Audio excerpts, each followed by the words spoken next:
Alors mon livre porte sur la France et l'Orient, en France, de Louis XV à Emmanuel Macron, et j'envisage sur la longue durée à la fois la politique orientale française en Orient, hein, la diplomatie, mais aussi les représentations qui sont faites en France sur l'Orient. Alors j'entends ici l'Orient ottoman, ce qui était l'Orient ottoman au XIXe siècle, c'est-à-dire aujourd'hui le Proche-Orient, ce qui correspond grosso modo au Proche-Orient, partant de la Turquie et allant jusqu'en Égypte et passant par la Syrie, le Liban et la Terre Sainte. J'ai utilisé des sources assez variées. L'un de mes premiers réflexes a été de consulter les archives diplomatiques, les rapports d'ambassade notamment, les mémoires d'ambassadeurs. J'ai également beaucoup consulté la presse, vu que mon sujet porte avant tout sur les liens entre l'opinion publique et les décisions diplomatiques. Et j'ai également beaucoup consulté les récits de voyage, les brochures également, très nombreuses sur cette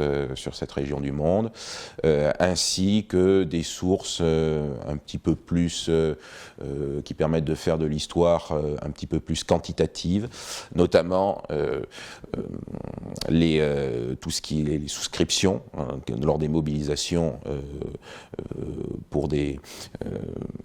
par exemple pour les chrétiens d'Orient, ou encore les pétitions qui peuvent être faites par des intellectuels au moment de différentes crises d'Orient. Alors, ce livre sera extrêmement utile pour comprendre les liens multiples et complexes qu'on ne peut pas essentialiser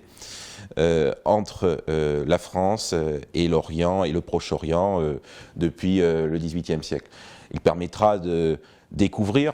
certaines choses qui sont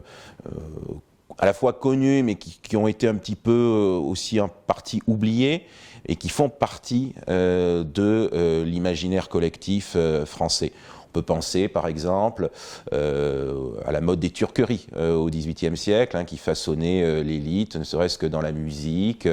ou dans la peinture. On peut penser également au XIXe siècle à l'égyptomanie, très forte dans la continuité de l'expédition d'Égypte de Bonaparte.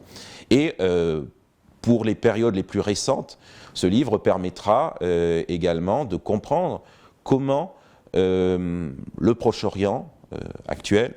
est un moyen de politisation de nos sociétés, et comment il peut y avoir une porosité entre les enjeux politiques et géopolitiques orientaux et les enjeux politiques hexagonaux, par le conflit israélo-palestinien, mais aussi par d'autres conflits encore plus récents.